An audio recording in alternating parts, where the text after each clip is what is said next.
En tout cas, quelle agréable sensation de partir sans un bruit, sans une odeur, Ah, avec le plein. aussi. Et c'est là le seul inconvénient de cette voiture, à mon sens, c'est qu'on n'a pas la liberté d'esprit qu'offre une voiture avec un moteur thermique ou hybride. Allons-y clairement. C'est que là, nous avons 491 km, mais en réel, difficile de faire plus de 300 km. Attends, ça dépend. Je me fais l'avocat d'Elon Musk. Ça dépend de l'usage qu'on va en faire. C'est sûr. C'est-à-dire que dans notre logique, c'est ce qu'on voit depuis hier. Nous, on roule beaucoup, on veut rouler. Quand je dis vite, on ne va pas rouler plus vite que la musique. On veut faire vite. Donc on veut recharger, continuer à rouler, recharger, continuer à rouler. Mais regarde ce que disait la jeune femme que tu as rencontrée au Mans. Oui, parce que Ben a rencontré une jeune femme au Mans. Elle t'a dit quoi? Dis-moi, la voiture finalement, elle ne sert Propriétaire de Tesla 3. Tesla 3 rencontré sur le parking d'Auchan, Le Mans. Non, de supermarché. Du Mans. C'est vrai que pas de Ben non, pas. Chut, chut. Donc du coup, eh ben, elle a dit, moi je m'en sers pour aller faire les courses, mais en fait dès qu'il s'agit d'un long trajet, comme on veut pas s'embêter avec la charge, on prend du thermique quoi. Alors, est-ce que c'est ça la panacée? Non, puisque l'idée c'est quand même pas, déjà c'est pas à la portée de tout le monde d'acheter ne serait-ce qu'une Tesla 3, encore moins d'en acheter une seconde, et en thermique. Donc quelqu'un qui veut vraiment du thermique, ou en l'occurrence vraiment de l'électrique, ça le fonctionne, mais c'est clair que si le but c'est de faire en permanence 1000 bornes sur autoroute, c'est pas insurmontable, c'est juste que ça réclame une organisation différente en fait. Nous on n'anticipe rien. C'est tout l'avantage du fossile. C'est que par définition, comme tu disais hier, ton barade, tu mets du fuel. Et puis, T'es dans la panade, tu demandes de l'aide. et puis en plus, on se faisait la réflexion hier au superchargeur, se dire wow, on récupère 900 km par heure, etc. C'est incroyable. Et sauf que ça reste quand même 6 fois moins rapide qu'aller faire son plein où moi je récupère 1000 km en 3 minutes en fait, C'est évident. dans mon mazout. Oui, parce que tu as un mazout très économe, faut bien le dire. Il faut bien le dire. Il fait quoi le pépère? Ah, il roulait, excusez Mais- madame. Et sans compter que même la promesse de Tesla avec 150 kW, Ou 250, on ou disait pour les plus 250, rapides. pour l'instant, nous on est monté que jusqu'à 130 avec une batterie quasiment vide. Et au fur et à mesure que la batterie se recharge, Ça diminue, ça diminue. l'effet de charge, comme sur les portables, Donc pour l'instant, on n'a jamais pu profiter à taux plein de la technique de proposée, ouais. de la technique Et pourtant, il n'y avait proposée. pas grand monde hier sur le superchargeur de Caen, Porte de Bretagne, 8 bornes, toutes récentes, et une seule occupée par vos serviteurs. Mais dans les faits, comme tu le dis, c'est vrai que là, on est typiquement dans l'usage que je trouve être l'usage idéal pour l'électrique.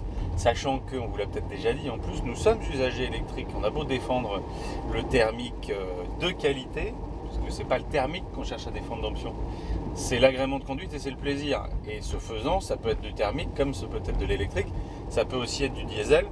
Pas besoin d'être un ayatollah en disant que seule l'essence ça vaut au chapitre. Et dans les faits, là, on est en ville, vous faites pas de bruit, vous polluez pas.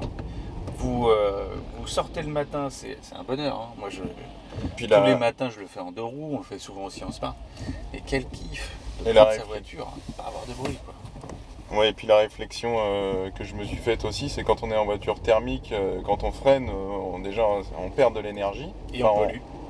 parce qu'en plus on va réaccélérer derrière, donc c'est vraiment la double dose. Alors qu'ici avec la pédale qui est super bien gérée, on freine quasiment jamais. Et la voiture freine en dégressif et lâche à la fin pour pas qu'il y ait d'à-coups. Et puis c'est toi qui conditionne ton freinage en fait. Ça c'est En super fonction de bien la manière dont on relâche ou pas l'accélérateur, qui est donc potentiométrique, la voiture détecte, c'est mot compliqué, c'est ça? C'est là la voiture détecte si oui ou non vous voulez ralentir rapidement.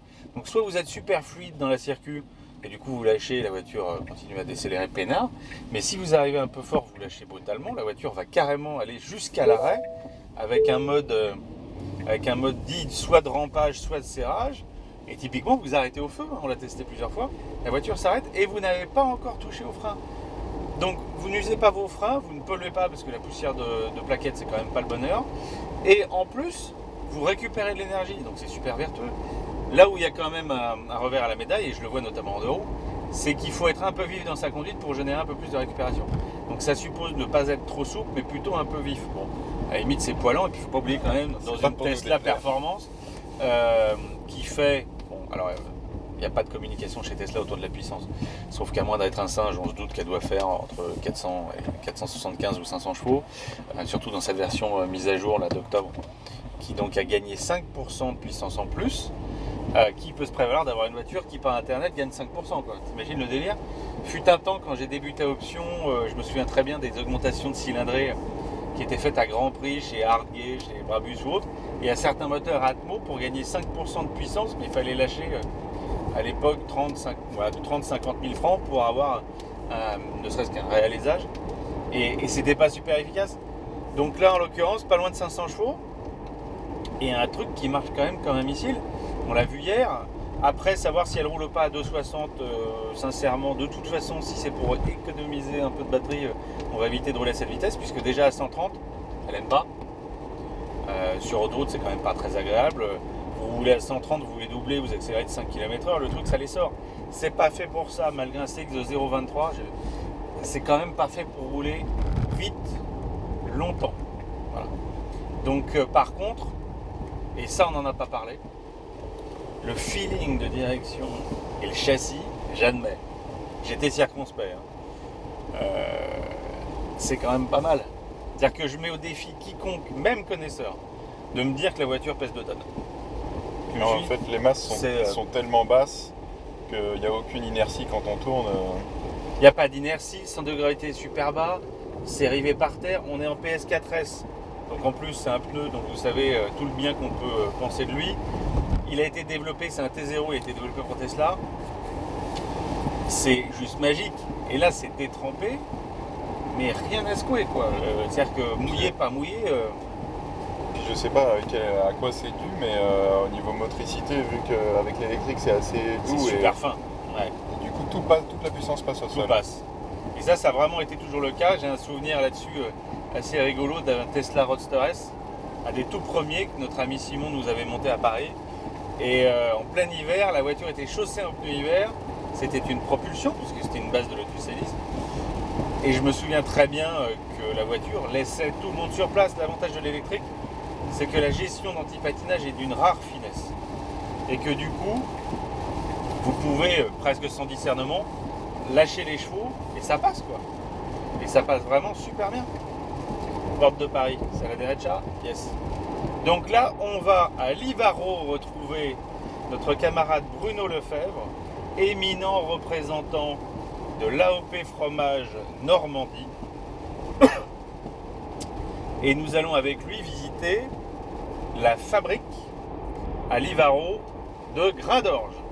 Voilà. Donc, on espère que vous allez bien en profiter et que ça va vous plaire. Nous, en attendant, on est ravis. Mon Ben, c'est pas trop ton kiff, le camembert ou le Livaro. Mais on va quand même pas bouder notre plaisir. Et puis, on vous reprend l'antenne sur l'autoroute tout à l'heure. 483 km d'autonomie. 482. Je stresse déjà. En fait, ça te fait baisser. Et on vous dit où on en est une fois qu'on aura fait une cinquantaine de kilomètres sur petite route.